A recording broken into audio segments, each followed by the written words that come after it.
Hello दोस्तों, आज की वीडियो का टॉपिक रहने वाला है कांग्रेस। एग्जाम के पॉइंट ऑफ व्यू से जो पॉइंट्स इंपॉर्टेंट बनते हैं उन्हीं को आज हम डिस्कशन करने वाले हैं। सबसे पहले तो पूछा जाता है कांग्रेस की स्थापना कब हुई थी। 28 दिसंबर 1885 1885। देन संस्थापक कौन थे, तो A O Hume, Allan Octavian Hume. Then पूछा जाता है कांग्रेस की स्थापना किनके शासनकाल में हुई थी। तो एक डफर व्यक्ति था, सोचता था भारतीय क्या ही कर लेंगे, एक छोटा मोटा मंच दे देते हैं। लेकिन बाद में क्या है, कांग्रेस ही इनके ऊपर भारी पड़ गई। नाम था लॉर्ड डफरीन। और इसके बाद कांग्रेस के कुछ इंपॉर्टेंट अधिवेशन जो हमें याद रखने हैं। स्टार्टिंग के तीन: 1885, 1886, 1887। बम्बई, कलकत्ता, मद्रास। लाइन से याद रखना है, बम्बई, कलकत्ता, मद्रास। स्टार्टिंग वाला हुआ था बम्बई में, जो आज का मुंबई है। दूसरा कलकत्ता में, तीसरा मद्रास में। जो पहले वाला था ये हुआ था बम्बई के गोकुलदास तेजपाल संस्कृत कॉलेज में। अध्यक्ष थे व्योमेश चंद्र बैनर्जी। अब सेकंड वाला जो कि हुआ था कोलकाता में, दादा भाई नौरोजी इसके अध्यक्ष थे। तीसरा वाला इंपॉर्टेंट क्यों है, क्योंकि इसके अध्यक्ष थे बदरुद्दीन तैयब जी, पहले मुस्लिम अध्यक्ष। और जो चौथा अधिवेशन था सबसे हटकर था, इलाहाबाद में हुआ, क्योंकि उसके अध्यक्ष थे जॉर्ज यूल, पहले अंग्रेज अध्यक्ष। अब देख लेते हैं राष्ट्रीय गीत और राष्ट्रीय गान पहली बार किन अधिवेशनों में गाया गया। 1896 कोलकाता अधिवेशन, रहीमतुल्ला की अध्यक्षता में पहली बार रविंद्रनाथ टैगोर द्वारा वंदे मातरम गाया गया।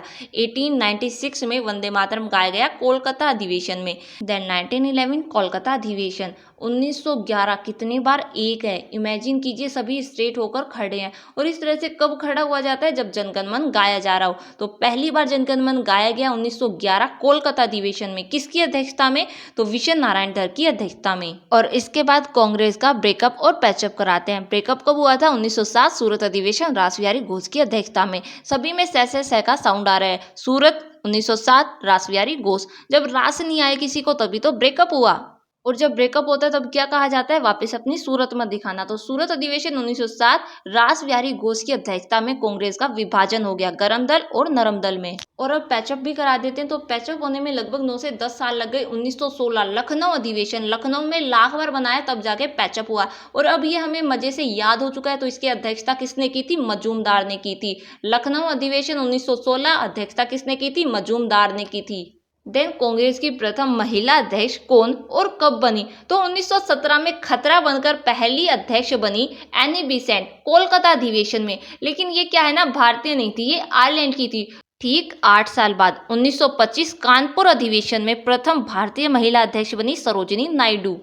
सरोजिनी नायडू से ठीक 1 साल पहले 1924 बेलगांव अधिवेशन में पहली और एकमात्र बार महात्मा गांधी कांग्रेस के अध्यक्ष बने। गांधी जी तो अध्यक्षता कर चुके, अब बारी आती है नेहरू जी की।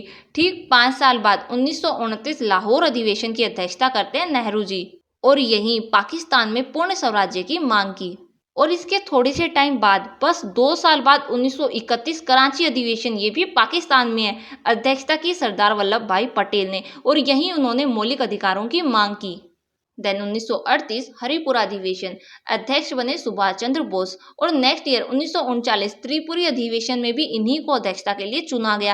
लेकिन इन्हें इस्तीफा देना पड़ा और इनकी जगह राजेंद्र प्रसाद को अध्यक्ष बनाया गया। वैसे सुभाष चंद्र बोस को इस्तीफा क्यों देना पड़ा, क्योंकि गांधी जी नाराज हो गए थे। गांधी जी चाहते थे सीतारमैया अध्यक्ष बने, जो कि नहीं बन पाए। और सीतारमैया स्वतंत्रता के बाद कांग्रेस के प्रथम अधिवेशन के अध्यक्ष बने।